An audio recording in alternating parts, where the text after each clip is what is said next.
what happened, of course, is that the women editors were replaced by male editors because for some reason no woman could edit one of these new sections. They were given the lateral two-step or just turned back to feature writers, and in some cases were fired. Well, being an advocate for women all your life, how did you feel about I wasn't very happy about it. And then, of course, it hit me, not once, but twice. But go ahead.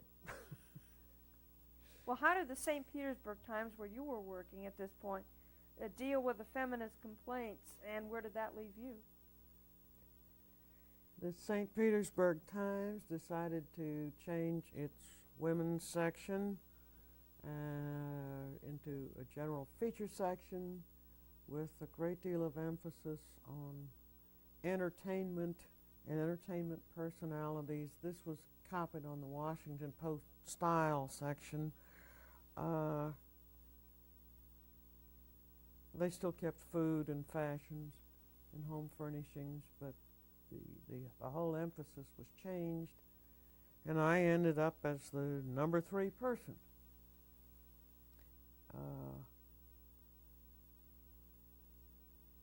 Which really didn't make me very happy to be working under a man. I could have done the same thing he did. Oh, sure you could have. And then, to make it worse, didn't you win the prestigious Penny Missouri Award for Excellence in Women's Pages after they had abolished the women's pages? That's right. The Penny Missouri competition picks out certain dates that you enter your sections for those for 1 week. And that week was back in July. The change in the section was made the day after Labor Day, that is the Tuesday after Labor Day. And the announcement of the awards for the Penny Missouri competition is always made right before Christmas. Usually the day before Christmas, the managing editor will get a telephone call from somebody at Missouri telling him that you won. And so the day before Christmas, my managing editor called me to say, "Congratulations, you're a winner in the Penny Missouri competition." And of course the women's section at that point had been gone for 5 months. At any rate, I did go to Missouri in March to pick up the prize and the check. And by that time, I really had decided that things were not going to be very good at the St. Petersburg Times for me. I had didn't get a cut in salary, but certainly my responsibilities and the job that I had been diminished, and I thought that this isn't going to last too much longer. So I started looking around for another job. Somehow St. Petersburg found out about it, and 6 weeks after I won the Penny Missouri Award, I was fired with 2 weeks severance pay.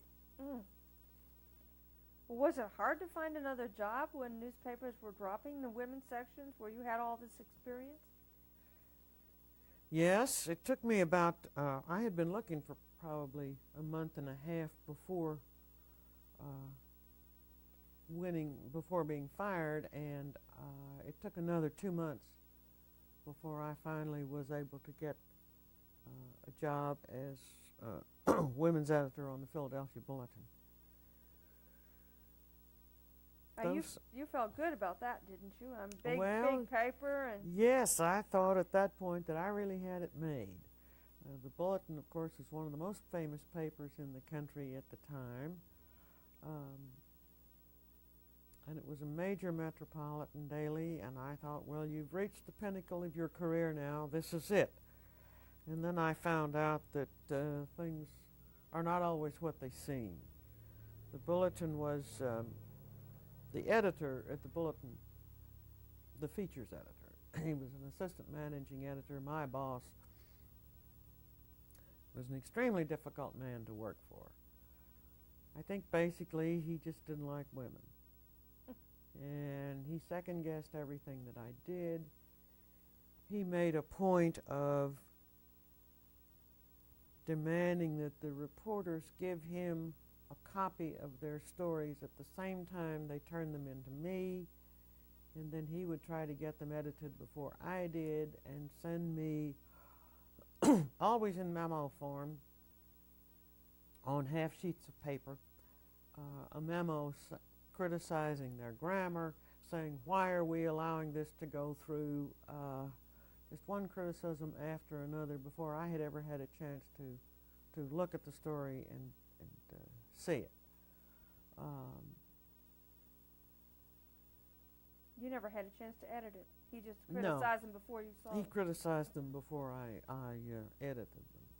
How did you deal with such a difficult boss after having so many good ones? Well, it wasn't easy. I guess I just sort of learned to roll with the punches. And of course it had taken me a while to find this job, and I was now close to being 50, and you're getting into that middle management range where age begins to work against you, and so you just sort of grit your teeth and tough it out, which is what I was doing at the Philadelphia Bulletin. Then in 1973, didn't they abolish the women's section in the Philadelphia Bulletin? They did exactly the same thing on the same day, the Tuesday after Labor Day.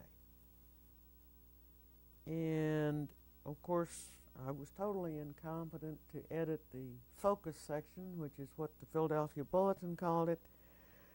And so I was given the lateral two-step and sent back to the Sunday magazine as associate editor.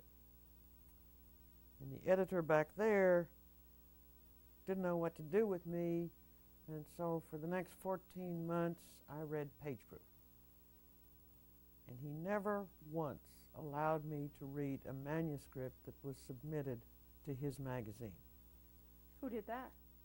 He had a part-timer who came in for 3 days a week who did it. And he trusted her better. He trusted her, yes. Did it improve? What? Wait, I'm off. I'm sorry. It flew right off the spin. I've got did the situation improve you, or do you want to say more after that? About Sunday. Why don't you say that? Because it may not And work then you right. want to talk about being assistant metro? Yeah, Okay. we'll get into that very briefly.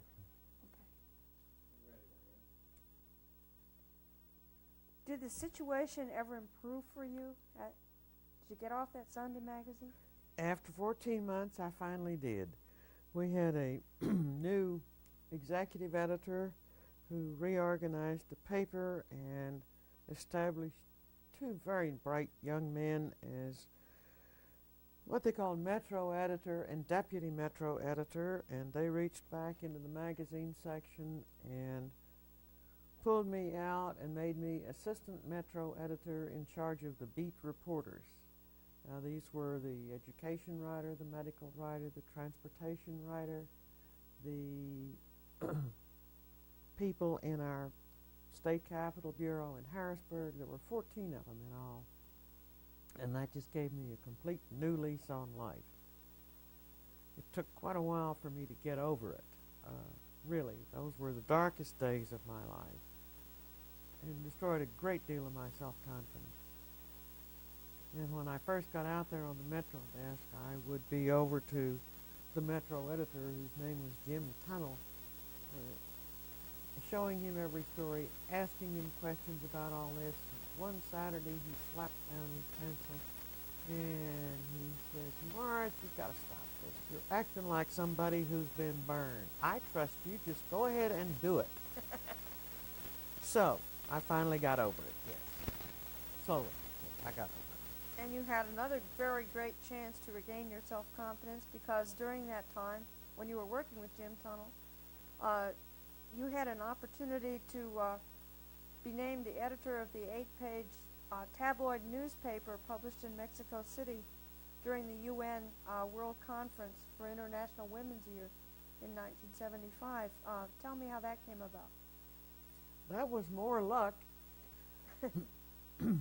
The conference, the UN Conference on International Women's Year, was set in Mexico City, and the group of organizations called the non-governmental organizations were planning to take part in it by sponsoring their own parallel conference on women's issues. And it had become traditional that the NGOs would publish a daily newspaper during the conference. And so the NGOs in New York City set out to find a woman editor in the United States, a woman in the United States who could edit this newspaper. And they had a couple of volunteers in the office, and they put them to work, calling around the country and let's find somebody. Well, one of those volunteers was from Philadelphia, and she had gone to Temple University. She had not studied journalism, but she had taken one course in journalism, and she liked the professor, and so she called that professor at Temple University in their journalism department and asked him if he had any ideas of who might be a good person to edit this newspaper, and he suggested me on the Philadelphia Bulletin. And so she called me out of the blue, and we talked about it one day, and I called friends and discussed it and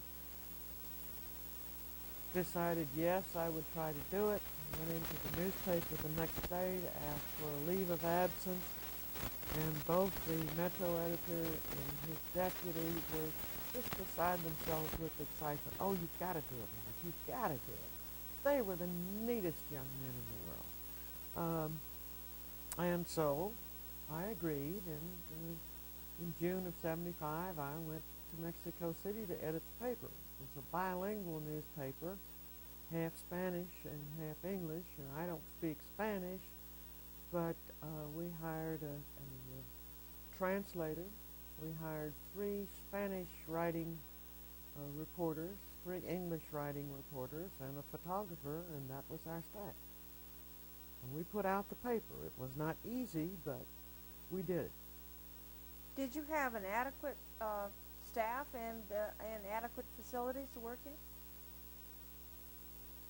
Well, for an 8-page paper, we had an adequate staff, I think, and they were very hard-working people. We tried to cover the main events and issues at the official World Conference, where there were delegates from 103 countries, I believe it was, and also the meetings that went on at what we call Parallel Conference, which is called Tribune, and then we invited people to send us statements like letters to the editor, and the photographer worked very hard. I think the staff was adequate. The facilities left a little something to be desired because they were in the press room of the Tribune, which was held in a big conference center at a medical school, about 3 miles away from the Mexican State Department where the official conference was held. And the Mexican government saw no point. They thought the newspaper was being emphasized much too much, and they saw no point in providing us any special facilities. So we didn't have a separate phone line. We had to use the phone lines that all the reporters were using. We didn't have a special little office. We had to share typewriters with the reporters who were covering it, and these were reporters from all over the world, you know. It made things very difficult. It's probably the hardest work that I ever did in my life, because we'd start about 10 o'clock in the morning and finish up the following morning at 2. I followed the paper the whole way through, from making the assignments in the morning to editing the copy, to writing cut lines, writing the headlines, then stop for dinner, and then go down to the newspaper, the English language newspaper in Mexico City, which was printing it for us, and reading type upside down and backwards again, and checking for corrections, and finally it would go to press. As I say, it could sometimes be as late as 2 o'clock. Must have been incredibly difficult when you didn't have your own phone line or your own typewriter, even. Yes. We just hassled away and managed to get it done. And you managed to get it out on time every day? We got it out on time every day, yes. Yes, that's why I say it's the hardest work I ever did.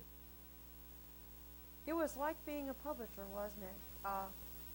Rather than an editor, what you did. You had circulation problems, you had all kinds of problems to deal with. Yeah, you're right, because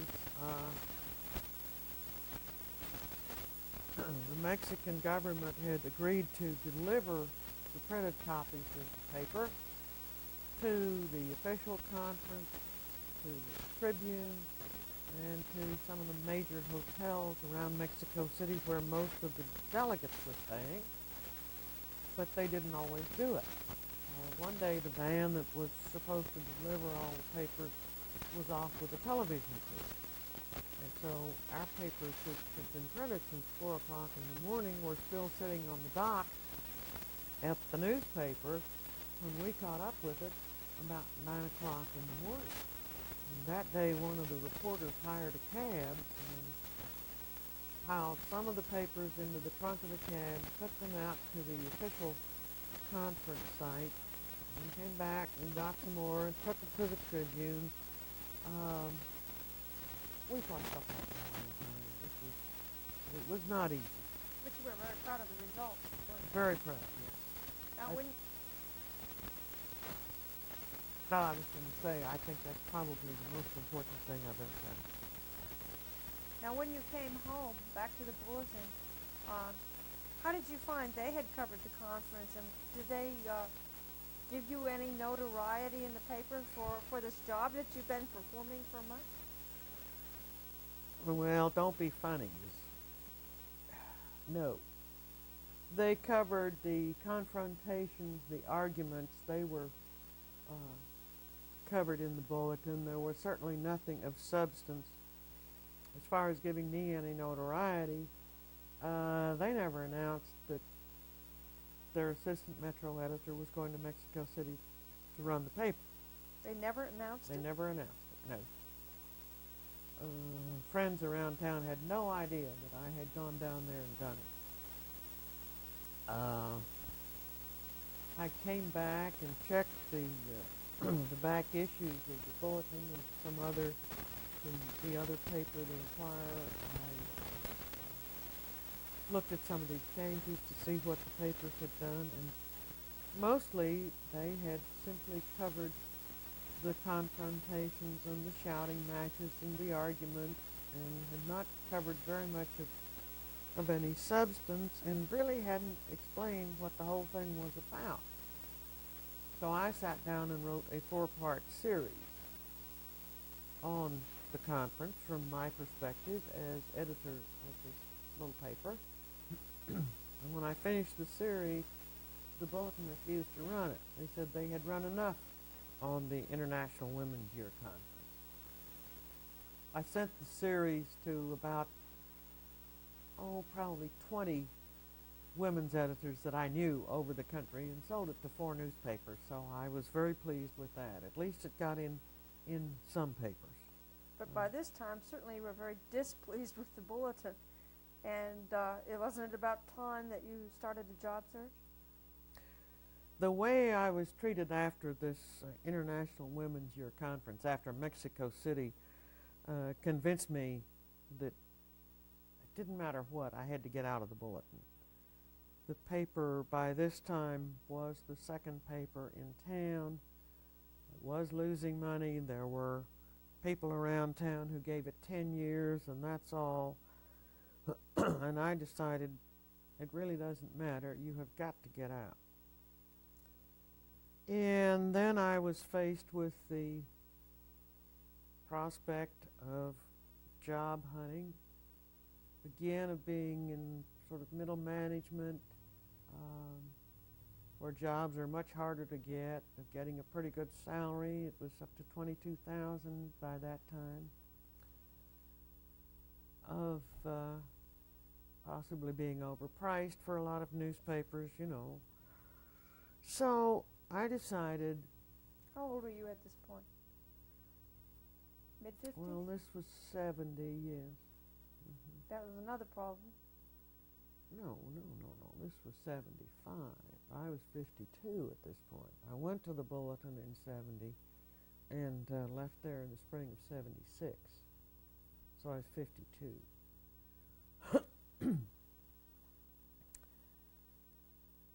And I wrote Al Newharth, who at that point was the president of Gannett newspaper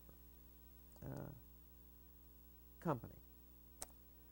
Al and I had known each other way back on the Miami Herald. In fact, we started just about the same time. He was there on the city side when I went to work for the women's section. And Al had moved up very rapidly. One time in Miami, he had given me very good advice when I got a job offer out of the blue and had just been promoted and really wasn't sure whether I should even go for a job interview. And Al says, you've got to remember one thing. Nobody's going to look out for Marge Paxson. Really look out for Marge Paxson, but Marge Paxson. And so I wrote him 20 years, whatever it was, later. And I told him I wanted to ask him a question, and that was simply that, would it be possible for a woman my age to get a job on a newspaper now, or should I look at getting to public relations or something else? And the letter came back to me, and I've still got it. Scribbled across the bottom was, call me collect at this number. So I called Al collect at that number. And when he got on the phone, he says, that's the silliest damn question I ever heard. We want to talk to you. So we worked out that I would do a job interview with the Gannett Company. Their headquarters were in Rochester, New York. And that was the way things worked out, that eventually I got with the Gannett Company. Now, Gannett is one of those firms that has a reputation for treating women fairly, as far as salary and advancing them, didn't it? Yes. And Al Newharth was the leader in that. So I knew if I could get on somewhere with Gannett, and at this point they owned 45 or 50 newspapers, so there might be some opportunities there that I wouldn't have had otherwise. What kind of job did you envision with Gannett? Well, I thought that certainly after the experience that I had had in Mexico City and on the Metro desk, I thought I could be the managing editor on a smaller paper, or I could write. I thought I could be editor of an editorial page, write the editorials, and particularly after Mexico City, I thought, I probably could be a publisher somewhere along the line. So you interviewed with them? I interviewed with them, and they came back to me and said, we're interested in you, and we will keep our eyes open, and we will be in touch. And that sounded pretty promising, and they stayed in touch with me about every month. They would just say, hey, we're still looking, just don't give up. At the meantime, Dorothy Journey came back into the picture. By this time, she was retired from the Philadelphia Inquirer. She had been transferred from Detroit to to Philadelphia, and she was working in Washington, D.C. on writing the final report of President Ford's Commission on the Status of Women. And they needed somebody to sort of help with editing, to write captions, to work on page layout with government printing people. And she knew my situation, and so she suggested me for a 3-month job with the Status of Women's Commission to help get this report out. So I quit the Bulletin in March and spent the next 3 months in Washington, D.C. working on this report. And at some point in June, Gannett called and said, "We want you to go to Boise, Idaho as assistant managing editor in August." And so that's the way everything worked out. And that Status of Women report was very lucrative for 3 months, wasn't it? Oh, yes, that, from the bottom to the top, really. I don't know what grade government employee I was, but I got $13,000 for those 3 months' work. So I was pretty high on well, I'm forgetting the word now. Status of Women? No, one of the civil service ratings,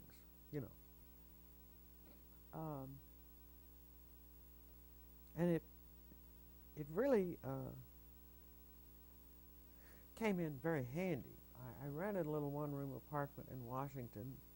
It didn't cost that much, and spent the weekends at home in Philadelphia because it was only about a 3-hour drive from Philadelphia to Washington.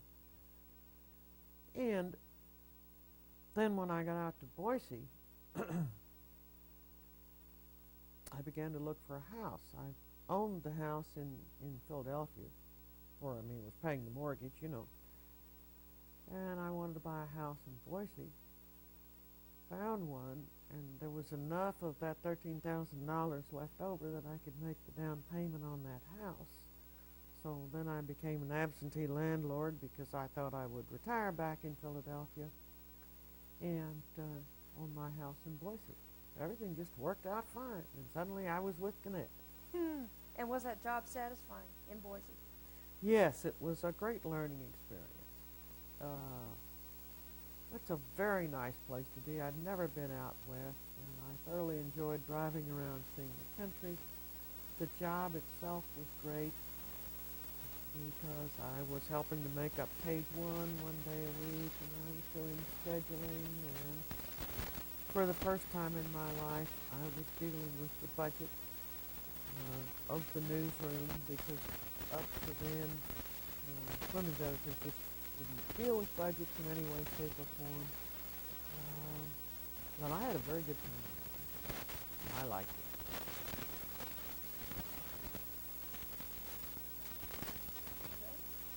Okay. That's good.